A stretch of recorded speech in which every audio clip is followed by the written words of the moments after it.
एक 30 साल का आदमी एक बड़ी सी हवेली के हाल में खून से लथपथ पड़ा हुआ था। उसकी बॉडी में जगह जगह कट के निशान थे। उसकी बॉडी में जगह जगह से खून निकल रहा था और वही नीचे फर्श पर गिर रहा था। उस आदमी की हालत बहुत खराब थी। उसे देखकर ऐसा लग रहा था जैसे वह सिर्फ जिंदगी की आखिरी सांस ले रहा है, जो भी वह बड़ी मुश्किल से ले पा रहा है। उसके हाथों पर, पैरों पर, यहाँ तक कि उसके चेहरे पर भी कट के स्किन निशान लगे थे। कुछ जगह से खून रसना बंद हो गया था तो कुछ जगह से खून अभी भी निकल रहा था। उसके बाजू पर इतनी ज्यादा कट के निशान थे, देखकर ऐसे लग रहा था जैसे किसी ने बड़े ही बेदर्दी से उसे मार हो। वह खून से सने हुए फर्श पर लेटा हुआ था। उसके आसपास सिर्फ और सिर्फ खून पड़ा हुआ था। उसकी सांस उखड़ने को तैयार थी और वो अपनी आखिरी सांस से ले रहा था। वह अपने सामने खड़े 3 लोगों को नफरत से देख रहा था, जो नफरत से उसे ही देख रहे थे और नफरत भरी हंसी हंस रहे थे। दोनों ही तरफ नफरत की आग जल रही थी। एक तरफ वो नफरत की आग उसकी सांसों के साथ बुझने वाली थी, तो दूसरी तरफ ये नफरत की आग शायद उन लोगों की आखिरी सांस तक जलने वाली थी। उस आदमी के सामने उस आदमी की चाची रिद्धिमा, उसकी चाची का बेटा चैतन्य, जिसे उसने अपना अच्छा दोस्त समझा था, और उसकी सौतेली बहन माया खड़ी थी, जिसे उसने अपने सगी बहन से भी ज्यादा माना था। लेकिन उसने ही उसकी पीठ पर छुरा घोंप दिया, उसे सबसे बड़ा शेक दे दिया। लोग कहते हैं सत्ता के लिए अपने ही अपनों के दुश्मन बन जाते हैं। यहाँ भी ऐसा ही हो रहा था। इस आदमी के अपने ही इसके दुश्मन बन गए थे। वह आदमी उन तीनों को देखते हुए सिर्फ 2 ही शब्द बोलता है, क्यों किया। इससे ज्यादा बोलने की उसके शरीर में हिम्मत ही नहीं थी। उसकी आवाज भी बड़ी मुश्किल से निकली थी। रिद्धिमा जी मुस्कुराते हुए बोलती हैं, ओ मेरे प्यारे भतीजे, जानना चाहता हो मैंने ये सब क्यों किया? तो सुनो, मैंने ये सब सिर्फ और सिर्फ अपने बेटे के लिए किया है। इस सल्तनत का वारिस मेरा बेटा है, न कि तुम। तुम तो सालों से इन सब से दूर थे और आते ही तुमने यहाँ कब्जा कर लिया। बचपन से मेरा बेटा यहाँ था, इस सब पर उसका हक था। उसने हर चीज में तेरे बाप का साथ दिया। लेकिन तेरे बाप ने किया तेरे आते ही मेरे बेटे को चाय में से मक्खी की तरह निकाल कर फेंक दिया। इन सब चीजों पर, सारी सल्तनत पर हुकूमत करने का हक सिर्फ और सिर्फ मेरे बेटे का है, और वह हक तो मैं उसे देकर ही रहूंगी। आप लोगों ने ये बहुत गलत किया। धोखे से आप लोगों ने मुझे मारा है, धोखा दिया है आप लोगों ने मुझे। मनन पूरी हिम्मत करके बोलता है। रिद्धिमा जी जोर जोर से हंसने लगती हैं, फिर एकदम से शांत होते हुए तेज आवाज में बोलती है, धोखा और हमने दिया है? धोखा तो तुमने दिया है अपनी बीवी को। बेचारी की तो इसमें कोई गलती ही नहीं थी, जिसकी सजा उसे मिली। मनन कंफ्यूजन में उसे देखने लगता है। रिद्धिमा जी उसे ऐसे कंफ्यूजन में देखते हुए बोलती हैं, ओ मेरा प्यारा भतीजा तो मरने वाला है ना, तो उसे मैं ऐसे कंफ्यूजन में थोड़ी ना मरने दे सकती हूँ कि बेचारा फिर भूत बंद करके घूमे कि ऐसा क्या करा तुमने, तुम्हारी बीवी इनोसेंट क्यों थी, ब्ला ब्ला ब्ला। अब मारते हुए से तो सच बोलना चाहिए ना। मरने वाले की आखिरी ख्वाहिश तो पूरी करनी चाहिए। अब तुम मरने वाले हो तो मैं तुम्हारी आखिरी ख्वाहिश पूरी कर देती हूँ। तुम्हारी बहन के साथ जबरदस्ती, उसका रेप, उसका मर्डर तुम्हारी बीवी के भाई ने नहीं किया था। मनन ये सुनकर शॉक्ड हो जाता है। क्या ये सब आरव ने नहीं करा था? यही उसके दिमाग में चल रहा था। लेकिन सबने तो उसे यही बताया था कि यह सब आरव ने किया है। आरव ने ही उसकी बहन के साथ जबरदस्ती करके उसे मार डाला। इसका मतलब उसे सब कुछ झूठ बताया गया था। माया ने उसे जो भी बताया सब झूठ था। वह अपनी बहन की शादी के लिए जर्मनी से इंडिया वापस आया था और यहाँ आते ही उसे पता चलता है कि उसकी बहन के साथ जबरदस्ती हुई है, उसका रेप हुआ है और उसे मार डाला गया है। लेकिन यहाँ तो ऐसा कुछ भी नहीं था। माया ने उसे हर एक चीज झूठ बताई थी, सब झूठ बोला था। मेरी बहन के साथ जो कुछ भी हुआ, वह बोलते बोलते रुक जाता है। रिद्धिमा जी आगे बोलती है, तुम्हारी बहन के साथ जो कुछ भी हुआ, वह तो मेरे बेटे चैतन्य के दोस्त ने किया था। उसे तुम्हारी बहन की अट्रैक्टिव बॉडी जो पसंद आ गई थी। अब उसने कर तो दिया था, मार भी दिया था तुम्हारी बहन को। उसने तो उससे मजे किए थे, अब उसे तो सजा नहीं दे सकते थे ना, तो किसी ने किसी को तो फंसाना ही पड़ता। और तुम्हारी बीवी का भाई, वह तो तुम्हारी बहन के प्यार में दीवाना था, पागल था, और सब इस बात पर यकीन कर लेते कि तुम्हारी बहन की शादी हो रही थी। और तुम्हारी बीवी के भाई से ये सब बर्दाश्त नहीं हुआ और उसने गुस्से में आकर यह कदम उठा लिया और वहां से फरार हो गया। और फाइनली तुम्हें आज वह मिल गया पूरे 2 साल बाद, और तुमने उसका किस्सा खत्म कर दिया। तुमने तो अपने इन हाथों से दो दो मासूमों की जान ले ली। तुमने अपने साले को, अपनी बीवी के भाई को मार डाला और अपनी बीवी को भी अपने इन हाथों से मार डाला, वह भी धोखे से। शर्म तो तुम्हें करनी चाहिए। तुमने दूसरों की बातों में आकर अपनी बीवी को इतना ज्यादा टॉर्चर करा।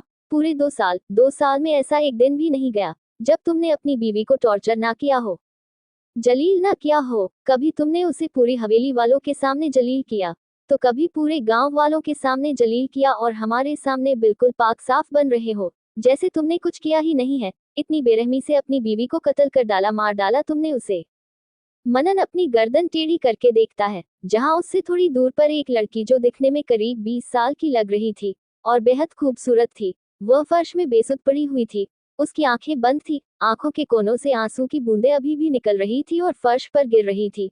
उसके पेट से खून निकल रहा था। उसे देखकर ऐसा लग रहा था जैसे किसी ने उस लड़की के पेट में चाकू मारा हो। वही उस लड़की से काफी दूर एक लड़का अधमरी हालत में पड़ा हुआ था, जो अपनी हल्की आंखें खोले उन सबको देख रहा था और उनकी बातें सुन रहा था। उस लड़के की नजर उस 20 साल की लड़की पर ही ठहरी हुई थी, जिसे देखकर उसकी आंखों से लगातार आंसू बह रहे थे। वह कुछ बोल नहीं पा रहा था, उसके मुंह से आवाज तक नहीं निकल रही थी, बस उसकी आंखों से आंसू बह रहे थे। उसकी सांस उखड़ रही थी और कुछ ही सेकंड्स के अंदर उसकी सांस उखड़ जाती है और वह अपने खुली आंखों से ही अपना दम तोड़ देता है। मनन उन दोनों को देखकर 1 घंटे पहले का सोचने लगता है। Flashback start. 1 घंटे पहले मनन गुस्से में हवेली के मेन हॉल पर खड़ा हुआ था। वही उसके पीछे वह लड़की, उसकी बीवी खुशहाली खड़ी थी। वह अपना सर नीचे झुकाए, अपने हाथों को आगे करें, अपने दोनों हाथों की उंगलियों को एक दूसरे में उलझाएं, अपने हाथों को लगातार मसल रही थी। वही मनन उसकी तरफ अभी भी अपने पीठ करे हुए खड़ा था। खुशहाली कुछ भी नहीं बोल रही थी, वह बस अपने हाथों को मसल रही थी। तभी वहां पर 2 आदमी, जो दिखने में बॉडीगार्ड लग रहे थे, वह किसी लड़के को तंगते हुए वहां ले आते हैं। वह लोग उस लड़के को मनन के पैरों के पास लाकर पटक देते हैं। वह लड़का अपने घुटनों के बल मनन के पैरों में जा गिरता है। मनन, जो अभी तक पीठ करके खड़ा था, वह अब मुड़ता है और उस लड़के के हाथ में अपने जूते को रखकर उसके हाथ को रगड़ने लगता है। खुशहाली जब उस लड़के को देखती है तो उसकी आंखें हैरानी से फैल जाती हैं। वह धीरे से बोलती है, भाई। उस लड़के की चीख निकल रही थी, क्योंकि मनन बहुत ही जोर से उसके हाथ को अपने जूते के नीचे रगड़ रहा था। वह थोड़ा झुककर उसके बालों को अपने मुट्ठी में भरकर उसका चेहरा ऊपर करते हुए गुस्से में अपने दांत पीसते हुए बोलता है, फाइनली आज तू मिल ही गया। आ गया मेरे हाथ। 2 साल से बहुत लुका छुपी खेल रहा था मेरे साथ। कितना लुका छुपी खेलेगा, कितना भागेगा। 2 साल से यहाँ वहाँ दर दर भटक रहा है। एक बार में मेरे हाथ से मौत ले ले और सीधा मुक्ति ले ले। बहुत शौक है तुझे दूसरों की इज्जत के साथ खेलने का, दूसरों के घर की इज्जत को नीलाम करने का और उनकी इज्जत नीलाम करने के बाद उन्हें मार डालने का। सोच, अगर यही सब तेरी बहन के साथ हो, वो भी तेरी आंखों के सामने, तुझे कैसे लगेगा। आरव गुस्से में मनन को घूरते हुए चिल्लाता है, मनन सिंघानिया, अपनी जुबान को लगाम दो। मेरी बहन के साथ ऐसा कुछ करने की कोशिश भी मत करना, समझे। और यह क्या झूठा इल्जाम तुम लोग मेरे ऊपर लगा रहे। 2 साल पहले तुम लोगों ने मेरी बहन की, मेरी जिंदगी बर्बाद कर दी। सुकून नहीं मिला तुम लोगों को, जो अब झूठे इल्जाम भी मेरे ऊपर लगा रहे हो। प्यार करता था मैं तुम्हारी बहन से, ये बात सच है, लेकिन मैं तुम्हारी बहन के साथ कुछ भी नहीं किया। मेरा प्यार 2 कौड़ी का नहीं था कि प्यार ना मिलने पर मैं उसकी इज्जत उछल दूं। धोखा दिया था तुम्हारी बहन ने मुझे। प्यार मुझसे किया और शादी किसी और से कर रही थी, लेकिन मैं तुम्हारी बहन के साथ कुछ भी नहीं किया है, समझे तुम। मनन अपनी आईब्रो को अपने अंगूठे से रब करते हुए बोलता है, कितना बोलते हो तुम। चेचे करके मेरे कानों में दर्द कर दिया है। मुझे ज्यादा बोलने वाले लोग पसंद नहीं। इतना बोलकर वह अपनी पॉकेट से एक चाकू निकलता है और एक झटके में आरव की जबान काट देता है। आरव के मुंह से खून निकलने लगता है। खुशहाली की आंखें हैरानी से बड़ी हो जाती है। उसकी एक जोरदार चीख निकल जाती है। वो भागकर आरव के पास आने लगती है। मनन अपने तेज आवाज में गुस्से में बोलता है, तुम्हारा एक कदम भी आगे नहीं बढ़ना चाहिए। अगर एक कदम भी आगे बढ़ा तो। बोलते बोलते वो रुक जाता है, फिर आगे बोलता है, अभी तो सिर्फ जबान कटी है, एक कदम भी आगे बढ़ाया तो पूरी बॉडी के टुकड़े टुकड़े कर दूंगा। खुशहाली बहुत ज्यादा डर जाती है। उसकी बॉडी डर से कांपने लगी थी। उसके पैर वहीं जम जाते हैं। मनन आरव की चारों तरफ चक्कर लगाते हुए बोलता है, अब तो तुम्हारी जुबान कट गई। तुम तो किसी काम के नहीं रहे, जिंदा रहकर भी क्या करोगे। इन बोलकर वह सीधे अपनी बैग से गन निकलकर उसके पैर में और हाथ में शूट कर देता है और एक गोली उसके पेट पर भी मार देता है। खुशहाली जल्दी से आगे बढ़कर मानव के पैर पकड़ते हुए धीरे से बोलती है, प्लीज प्लीज मेरे भाई को छोड़ दीजिए, प्लीज उनको कुछ मत करिए। वह बेकसूर है, उन्होंने कुछ भी नहीं किया है। वो जो बोल रहे वो सच होगा ना। उन्होंने दीदी के साथ कुछ नहीं कर होगा। प्लीज प्लीज उन्हें छोड़ दीजिए, प्लीज छोड़ दीजिए। वो लगातार रोते हुए उससे रिक्वेस्ट करते हुए बोल रही थी, लेकिन मनन कुछ नहीं सुनता, बल्कि खुशहाली को ही उसके बालों से पकड़ कर खड़ा कर देता है और उसकी आंखों में आंखें डालकर उसे देखते हुए बोलता है, ट्यूलिप, तुमने भी बहुत दर्द सहा है ना, अब तुम्हें भी इस दर्द से आज़ादी मिल जानी चाहिए। जब से तुम्हारी शादी मुझसे हुई है, तब से तुमने हर एक दर्द शादी की पहली रात से सह है, तो इस दर्द से तुम्हें भी आज़ादी मिलनी बनती है ना। इतना बोलकर वो अपने हाथों में लिए हुए चाकू को सीधे खुशहाली के पेट में मार देता है। खुशहाली की आंखों में मौत के नाम से एक भी डर नहीं था, जो मनन को ट्रिगर कर रहा था। मनन उसके बालों को पकड़कर उसके चेहरे को अपने चेहरे के बिल्कुल करीब लाकर अपने डरावनी आवाज में बोलता है, यहाँ मैं तुम्हें मारने को बोल रहा हूँ, मरने वाली हो तुम और तुम्हारी आंखों में एक भी डर नहीं है। खुशहाली हल्का हंसकर बोलती है, डर उन्हें लगता है जिन्हें जीने की तमन्ना होती है। मैं तो उसी दिन मर गई थी, जिस दिन मेरी शादी आप जैसे जल्लाद के साथ हुई थी। मैं जिंदगी जी नहीं रही थी, सिर्फ काट रही थी, और फाइनली अब मैं इस दर्द भरी जिंदगी से आजाद हो रही हूँ। जिंदगी काट रही थी, उस जिंदगी से आजाद हो रही हूँ। दुआ करती हूँ अगले जन्म में मेरा कभी भी आपसे सामना ना हो, कभी भी आप मेरी जिंदगी में ना आए, कभी मैं आपकी पत्नी ना बनूं। मनन गुस्से में उसे वही नीचे पटक देता है। वो सीधा वही फर्श पर सर के बल गिर जाती है। उसके सर में भी हल्की चोट लग जाती है। खुशहाली के होठों पर मुस्कुराहट थी, जैसे वह उसे चिढ़ा रही हो। Flashback and. मनन की आंखों से आंसू के कतरे बहने लगते हैं। मनन सिंघानिया एक ऐसा शख्स था जो कभी किसी के सामने किसी के लिए नहीं रोता था, हमेशा खुद को स्ट्रांग दिखाता था, लेकिन आज वह रो रहा था, अपनी बीवी के लिए रो रहा था। वह धीरे से बोलता है, सॉरी ट्यूलिप, वह सिर्फ इतना ही बोलता है। रिद्धिमा जी, चैतन्य और माया उसे ऐसे रोता देखकर शॉक्ड हो जाते हैं, फिर हंसते हुए बोलते हैं, ओह मनन सिंघानिया रो रहा है, वह भी उसी लड़की के लिए जिसे उसने खुद अपने हाथों से मारा, उसे मौत की नींद सुलाया, अब वह उसके लिए रो रहा है। अब तुम्हें सच पता चल गया है, अब मरने की बारी तुम्हारी है। मनन खुद से बोलता है, तुम लोगों की वजह से मैंने अपनी बीवी को मार डाला, अपनी ट्यूलिप को मार डाला, उसके भाई को, एक बेगुनाह इंसान को मार डाला। मैं मरूंगा लेकिन तुम लोगों के हाथों तो बिल्कुल भी नहीं मारूंगा। वह अपने इंडेक्स फिंगर में पहनी हुई अंगूठी को खोलता है और उसमें से एक पुड़िया निकालकर जल्दी से खा लेता है। ये सब उसने इतनी जल्दी करा था कि उन लोगों को समझने का मौका ही नहीं मिला। अचानक मनन के होठों से झाग निकलने लगती है। वह लोग समझ जाते हैं कि मनन में जहर खाया है। वह लोग जोर जोर से हंसने लगते हैं और बोलते हैं, इन सब लोगों का फाइनली गेम खत्म हो गया, अब ये हवेली हमारी है, इसमें हम लोग राज करेंगे। चैतन्य आगे बढ़कर मनन के हाथों में ब्लू इंक लगाकर एक कागज में उसका अंगूठा लगा लेता है। क्या ये इस कहानी का अंत है या है आरंभ?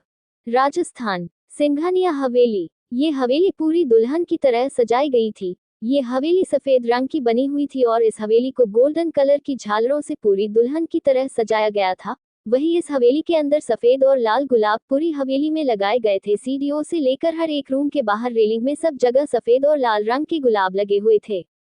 वही कोने कोने में लगे फ्लावर वास में व्हाइट कलर के ट्यूलिप लगे हुए थे। वह हवेली दिखने में बहुत ही ज्यादा खूबसूरत थी। देखने में ऐसा लग रहा था जैसे उस हवेली में किसी की शादी हो रही हो, किसी की शादी की शहनाइयां बज रही हो। लेकिन उनकी यह खुशी का माहौल कब मातम में बदल गया, वहां मौजूद किसी को भी पता नहीं चला। अचानक उनकी लाइफ बिल्कुल बदल गई। वहीं हवेली के पीछे बहुत सारे लोग बैठे हुए थे। वहां बहुत सारे आदमी बैठे थे। वहीं वहां पर एक बहुत बड़ी सी किंग साइज चेयर रखी हुई थी, जिसमें एक आदमी जो दिखने में 50-55 साल के लग रहे थे, बिल्कुल ठाठ बात के साथ बैठे हुए थे। उनके चेहरे पर गुरूर घमंड साफ झलक रहा था। वो अपने एक पैर पर दूसरा पैर रखे, अपने एक हाथ में तलवार लिए, अपने दूसरे हाथ को अपने पैर के ऊपर रखे सामने देख रहे थे। उनके चेहरे से ही उनका गुरूर बेहिसाब झलक रहा था। वही उनके अगल बगल दो लड़के जो दिखने में काफी हैंडसम थे, लेकिन एक उसमें कम हैंडसम था। एक इतना ज्यादा हैंडसम था कि उसको एक बार लड़की देख ले तो बस देखते ही रह जाए, उसकी चाम पर लड़कियां मर मिटने को तैयार हो जाए। वही उनके सामने एक आदमी अपना सर झुकाए बैठे हुए थे। उनका सर शर्म से झुका हुआ था। उनके पास शब्द नहीं थे बोलने को। कुर्सी में बैठे आदमी धर्मराज सिंघानिया सामने बैठे आदमी को देखते हुए बोलते हैं, तो अब क्या बोलना चाहोगे अश्विन? हमने बोला था ना अपने बेटे को हमारी बेटी से दूर रखना, लेकिन तुम्हारे बेटे ने क्या किया?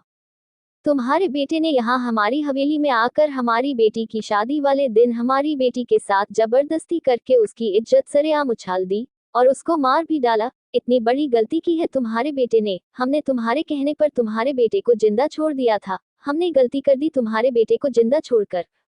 उसको तो उसी दिन मार डालना चाहिए था जब वो उस दिन खेत में हमारी बेटी के साथ मिला था। उस दिन ही उसका किस्सा खत्म कर देते तो आज ये दिन ना देखना पड़ता, न तुम्हें न हमें। अपने बेटे की वजह से तुम्हारी इज्जत कुछ भी नहीं रह गई। गांव के सरपंच हो तुम, लेकिन तुम्हारे बेटे ने तुम्हारी इज्जत कहीं की नहीं छोड़ी। उसके कारनामों की वजह से तुम्हें अपनी सरपंची भी छोड़नी पड़ सकती है।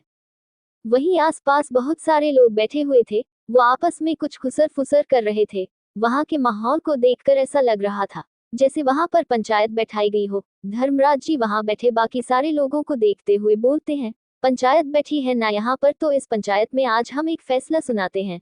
जो चीज हमारी बेटी के साथ हुई है वही चीज अश्विन अब तुम्हारी बेटी के साथ होगी। हमारी बेटी की इज्जत सरेआम तुम्हारे बेटे ने उछाल दी। अब जो हमारी बेटी के साथ हुआ है वो तुम्हारी अपनी बेटी के साथ होगा। तुम्हारी बेटी की भी इज्जत सरेआम उछली जाएगी। लेकिन हम तुम्हारे बेटे की तरह इतने गिरे हुए नहीं हैं कि एक लड़की की इज्जत उछाल दे। हम तो इज्जत से उसे अपने घर की बहू बनकर लेकर आएंगे। फिर हमारे बेटे की मर्जी है वह उसके साथ क्या करना चाहता है, क्या नहीं। उसे अपने साथ रखना चाहता है या फिर उसे छोड़ देना चाहता है। अश्विन जी जो अपना सर नीचे झुकाए बैठे थे, वह धर्मराज जी की बात सुनकर बोलते हैं, सरकार मेरी बेटी अभी छोटी है, वह महज 18 साल की है। मुझे पता है मेरे बेटे ने गलती की है, लेकिन उस गलती की सजा मेरी बेटी को क्यों दी जा रही है।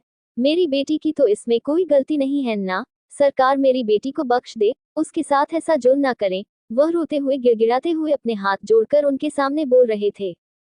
लेकिन धर्मराज जी तो ऐसे बैठे हुए थे जैसे उन्हें कुछ सुनाई ही नहीं दे रहा हो। उनके मुंह से निकली हुई हर एक बात पत्थर की लकीर थी।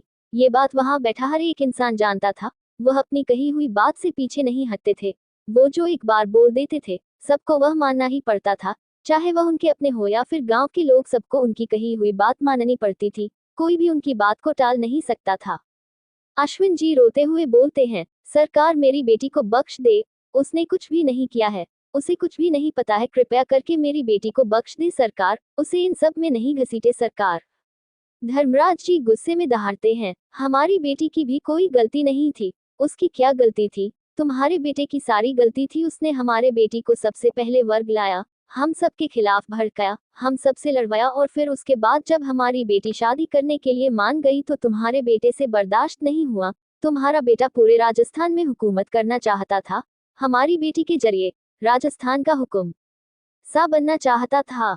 और जब हमारी बेटी ने उससे शादी करने से मना कर दिया तो तुम्हारे बेटे ने क्या किया, इतनी नीच हरकत की हमारी बेटी के साथ, उसके साथ जबरदस्ती करके उसको मार डाला और फिर फरार हो गया यहाँ से। हमारे कही हुई बात यहाँ बैठे हर एक इंसान के लिए पत्थर की लकीर है और तुम्हें भी हमारे कही हुई बात माननी पड़ेगी। आज ही हमारे बेटे मनन की शादी तुम्हारी बेटी के साथ होगी। मनन जो अपना सर नीचे झुकाए वहां पंचायत के सारे फैसले सुन रहा था, एकदम से अपना चेहरा ऊपर उठाकर धर्मराज सिंघानिया को देखता है, जिनके चेहरे पर अभी भी गुरूर झलक रहा था, जैसे उन्हें इतने बड़ा फैसला सुनाने का कोई भी पछतावा ना हो।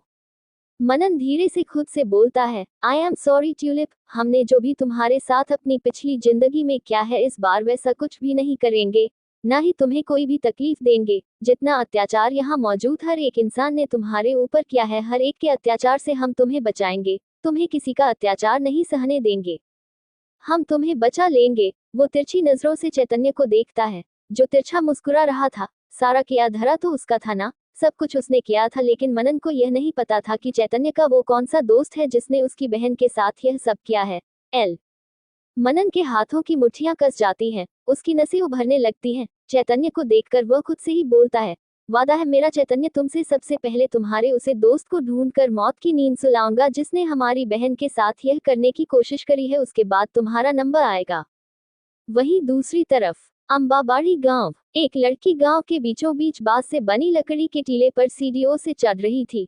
वह उसे टीले पर ऊपर चढ़कर बैठ जाती है। उसने ब्लैक कलर का लहंगा चोली पहना हुआ था और ऊपर से रेड कलर की चुनरी डाली हुई थी जिसमें जयपुरी कढ़ाई थी। उसने अपने बालों को खुला ही छोड़ रखा था। उसके काले घने घुंघराले बाल हवा में हल्के हल्के लहरा रहे थे।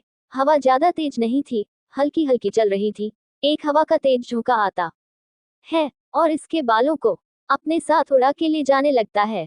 उसने अपने माथे में एक काली सी छोटी सी बिंदी लगाई हुई थी। उसकी घनी घनी बड़ी बड़ी पलकें, अम्बा इस पतले गुलाबी होंठ, दिखने में वह बहुत ही ज्यादा खूबसूरत लग रही थी। उसने अपने हाथों पर ब्लैक रंग की चूड़ियां पहनी हुई थी जो बार बार छन छन की आवाज कर रही थी। उसने अपने पैरों पर पायलें पहनी हुई थी। वह बार बार अपने दोनों पैरों को हिला रही थी और उस शांत जगह पर उसकी पायलों का शोर गूंज रहा था। वह अपने आगे आए हुए बालों को अपने हाथों से पीछे करते हुए अपने पैरों को बार बार एक दूसरे से मिलते हुए बोलती है, ये भाई कब आएंगे, इतनी देर के गए हुए हैं, अभी तक नहीं आए हैं। हम कब से अपने गन्नों का इंतजार कर रहे हैं। नीचे खड़े खड़े तो हमारे पैर ही टूट गए, ऊपर से ही देखते हैं कब आएंगे वह यहाँ पर। बोलते हुए वह अपने नाखून चबा रही थी।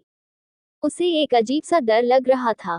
वह खुद से ही बोलती है, ये हमें अचानक ये अजीब सी बेचैनी, अजीब सी घबराहट क्यों हो रही है, ये क्या हो रहा है हमारे साथ। इतनी अजीब सी बेचैनी, कुछ कुछ गलत तो नहीं होने वाला। वह खुद से ही बोलती है, फिर खुद को शांत करते हुए बोलती है, नहीं नहीं, कुछ गलत क्यों होगा हमारे साथ। हमने कभी किसी के साथ कुछ गलत नहीं किया है, तो फिर हमारे साथ क्यों कुछ गलत होगा। हमने तो हमेशा सबकी मदद की है ना, हमारे हमारे घर वालों ने, सबने, तो फिर हमारे साथ गलत कैसे हो सकता है।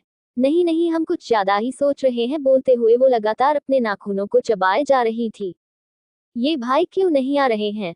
अब वह अपने दोनों हाथों की उंगलियों को एक दूसरे में उलझाकर लगातार मसल रही थी। तभी वहां पर एक छोटा सा लड़का, जो दिखने में करीब 10 साल का था, उसने अपने घुटनों तक आते शॉर्ट्स पहने हुए थे और ऊपर चेकदार शर्ट पहनी हुई थी। वह वहां आकर अपने पैरों में हाथ रखकर हाफते हुए बोलता है, खुशहाली दीदी, गजब हो गया। वह लड़की, जिसका नाम खुशहाली था, वह जल्दी से सीढ़ियों से उतारते हुए नीचे आती है और उस लड़के को देखते हुए बोलती है, क्या हुआ है राजू। उसके चेहरे पर अपने आप डर और घबराहट ने पनाह ले ली थी। राजू उसे कुछ बताता है, जिसे सुनकर खुशहाली की आंखें हैरानी से बड़ी हो जाती है।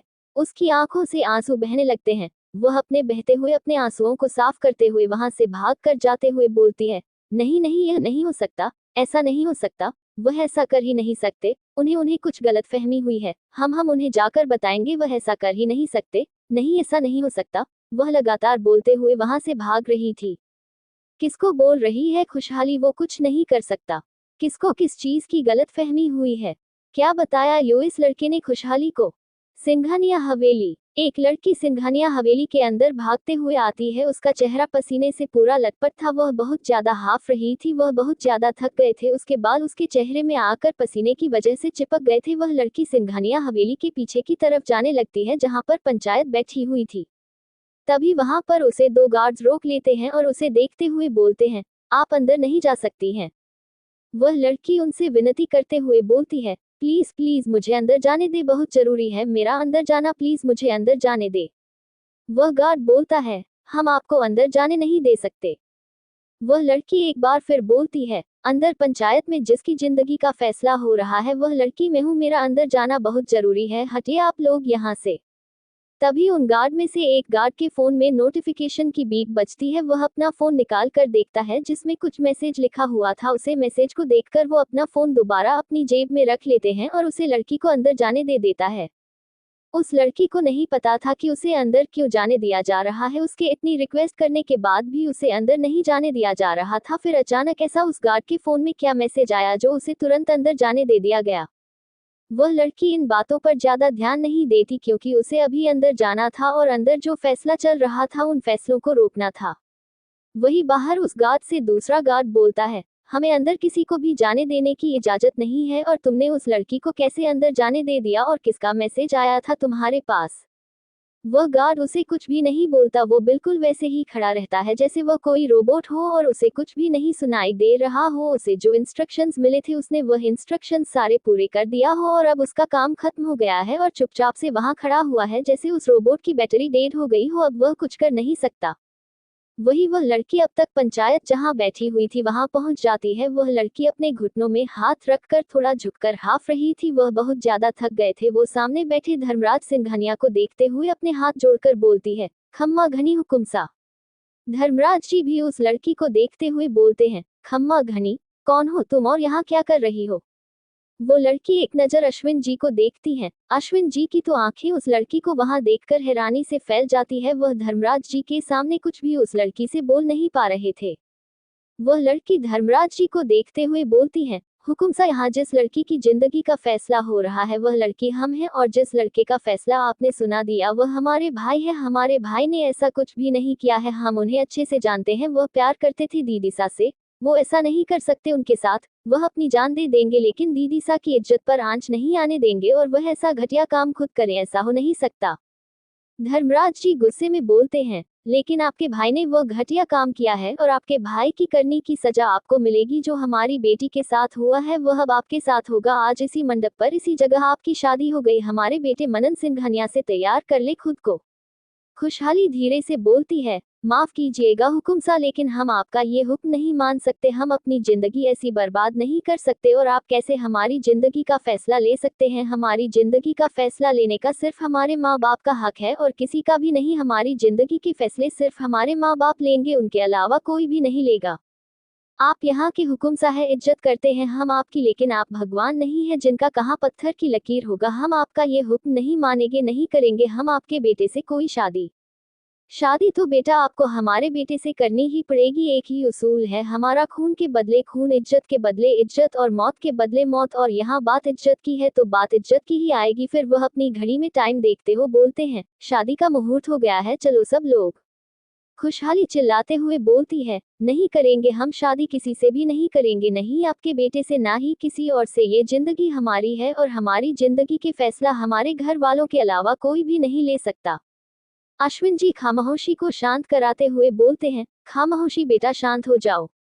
खुशहाली अश्विन जी को देखते हुए बोलते हैं, बाबा आप मान सकते होंगे उनके फैसले, हम नहीं मान सकते, हम नहीं मानेंगे। आपने पहले भी उनका फैसला माना था। देखिए भाई गायब है, नहीं आए वो घर वापस, पता नहीं कहाँ चले गए। क्या गलती थी उनकी? सिर्फ प्यार ही तो किया था ना इनकी बेटी से। अब प्यार में बड़ा छोटा थोड़ी ना देखा जाता है, लेकिन बड़े लोगों के लिए ये सब देखा जाता है। इन्हें अपनी बेटी की खुशी नहीं दिखी, सिर्फ ये दिखा कि हम लोग छोटे हैं। आप सिर्फ एक गांव के सरपंच है और यह पूरे राजस्थान के हुक्म सा, तो मर्जी तो इन्हीं की चलेगी। आपने भी इनकी सुनी, आपने इनकी बात मानी, और अंजाम क्या हुआ? भाई गायब हो गए, पता नहीं कहाँ चले गए। दीदी सा उनकी इज्जत कोई लूट कर चला गया, मार डाला उन्हें, हमारे भाई के प्यार को मार डाला। और अब आप चाहते हैं कि हम ऐसे घर में शादी करके चले जाए जहां पर हर वक्त हमें नीचे दिखाया जाएगा, हर वक्त ये दिखाया जाएगा, ये बताया जाएगा कि हमारे भाई की वजह से उनकी बेटी नहीं रही, जो कि झूठ है। भाई ने ऐसा कुछ भी नहीं किया है, हम अपने भाई को अच्छे से जानते हैं, हम कभी भी नहीं करेंगे ये शादी।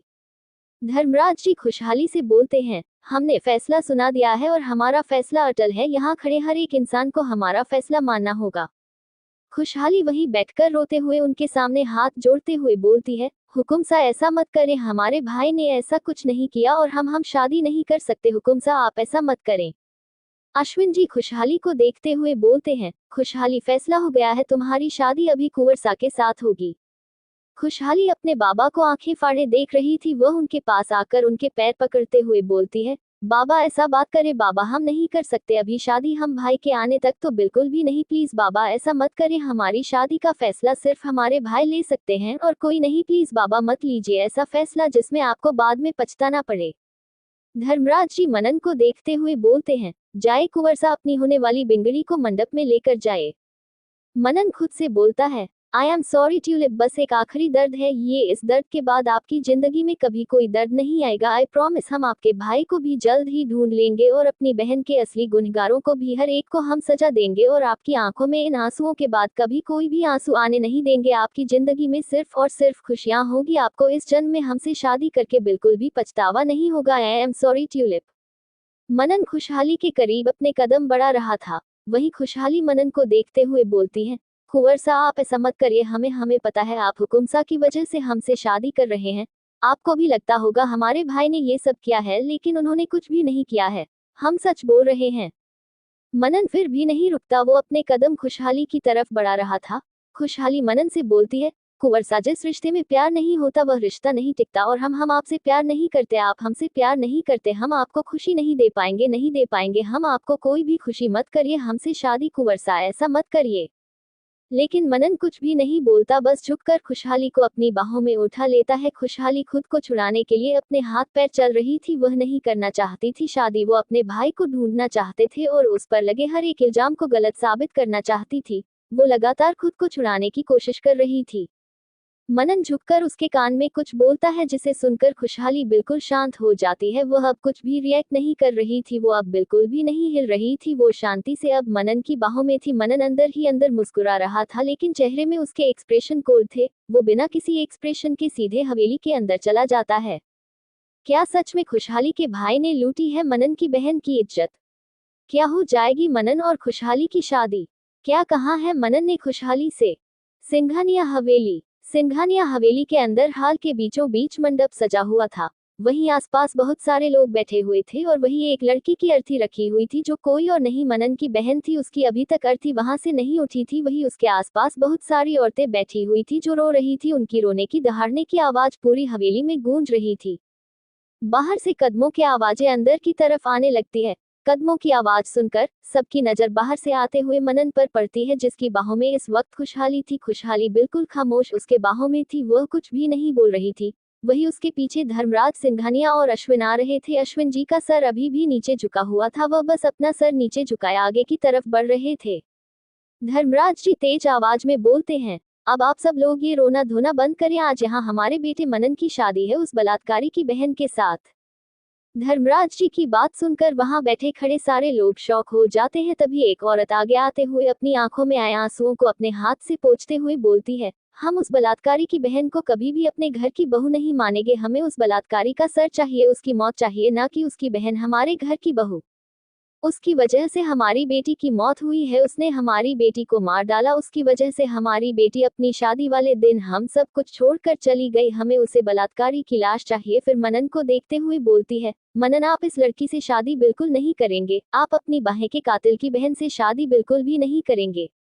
मनन धीरे से बोलता है, माँ सा हुकुम सा आदेश है और हमें हुकुम सा का आदेश मानना पड़ेगा। वह औरत जो कि मनन की सौतेली माँ थी, लेकिन उन्होंने मनन को अपने सगे बेटे से भी ज्यादा प्यार दिया था, जिनका नाम अवंतिका था, वो गुस्से में बोलते हैं, हम नहीं मानेंगे इस शादी को, हम नहीं मानेंगे इस लड़की को अपने घर की बहू। ये लड़की कभी भी हमारे घर की बहू नहीं बन सकती, यह सिर्फ और सिर्फ उस बलात्कारी की बहन है, उसके अलावा कुछ भी नहीं, हमारे घर की बहू बनने के लायक बिल्कुल भी नहीं है ये। खुशहाली जो बहुत देर से उनकी सारी बातें सुन रही थी, वह एक नजर मनन को देखती है और फिर अवंतिका जी को देखते हुए चीखते हुए बोलती है, नहीं है हमारे भाई बलात्कारी, उन्होंने कुछ भी नहीं किया है, उन्होंने नहीं मारा है दीदीसा को, वो दीदीसा की मौत की जिम्मेदार नहीं है, दीदीसा की मौत के असली जिम्मेदार आप सब लोग हैं। आज जो कुछ भी उनके साथ हुआ उसके जिम्मेदार आप सब लोग हैं। वो रोते हुए उन सबको उंगली दिखाते हुए बोलती हैं, आप लोगों की वजह से आज दीदीसा हम लोगों के बीच नहीं है, सिर्फ आप लोगों की जिद की वजह से। उन्होंने क्या मांगा था, हमें जहां तक पता है उन्होंने आप लोगों से आज तक कुछ भी नहीं माना। आप लोगों ने जो उन्हें दिया उन्होंने वह सब चीज खुशी खुशी राजी राजी ले लिया। उन्होंने सिर्फ यही चीज तो मांगी थी, वह हमारे भाई के साथ रहना चाहती थी, प्यार करती थी उनसे, लेकिन आप लोगों ने क्या करा, उन्हें हमारे भाई से जुदा कर दिया और उनकी शादी एक ऐसे इंसान के साथ तय कर दी जिसे उन्होंने कभी देखा तक नहीं था। सिर्फ क्यों, अपनी इज्जत के लिए। आप लोगों की इज्जत क्या आपकी बेटी से ज्यादा प्यारी थी? जिस रिश्ते में प्यार नहीं होता, क्या वह रिश्ता कभी निभ पाया है? दीदीसा सिर्फ हमारे भाई से प्यार करती थी, वह अपने दिल में किसी और का प्यार लेकर किसी और के साथ कैसे जिंदगी बता सकती थी? ये तो नाइंसाफी होती ना दीदीसा और उस इंसान दोनों के साथ।